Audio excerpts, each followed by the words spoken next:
جی، تو آج کی ویڈیو میں ہم جانیں گے ہیئت کیا ہے، صنف کیا ہے، شعری اصناف بالحاظ موضوع کون کون سی ہیں اور شعری اصناف بالحاظ ہیئت کون کون سی ہیں۔ تو سب سے پہلے بات کرتے ہیں ہیئت کیا ہے۔ ہیئت کے لفظی معنی ہیں ظاہری بناوٹ، شکل یا حلیہ کے۔ ادبیات کی رو سے ہیئت سے مراد انداز و بیان کی وہ صورت جو فنی اور تکنیکی خصوصیات کے سبب کسی شعری تخلیق کی شناخت بن جائے۔ ایک دفعہ دوبارہ سن لیں۔ ادبیات کی رو سے ہیئت سے مراد انداز و بیان کی وہ صورت ہے جو فنی اور تکنیکی خصوصیات کے سبب کسی شعری تخلیق کی شناخت بن جائے۔ اب ہم دیکھتے ہیں صنف کیا ہے۔ صنف کے لفظی معنی نسل، ذات، جنس، جماعت یا گروہ کے ہیں۔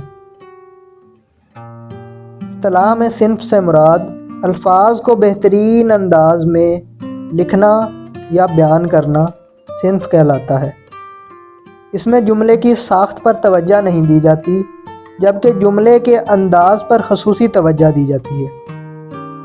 اس میں جملے کی ساخت یعنی سٹرکچر پر توجہ نہیں دی جاتی بلکہ جملے کے انداز پر توجہ دی جاتی ہے۔ انداز اس قدر دلکش ہوتا ہے کہ فوراً دل میں گھر کر جاتا ہے۔ اب بات کرتے ہیں شعری اصناف بالحاظ موضوع کون کون سی ہیں۔ تو حمد، نعت، منقبت، مناجات، قصیدہ، ہجو، غزل، مرثیہ، شہرآشوب، واسوخت، ریختی، پیروڈی، گیت، کافی، صحرا اور رخصتی۔ یہ تمام شعری اصناف ہیں جنہیں شعری اصناف بالحاظ موضوع کہا جاتا ہے۔ اب بات کرتے ہیں شعری اصناف بالحاظ ہیئت کون کون سی ہیں۔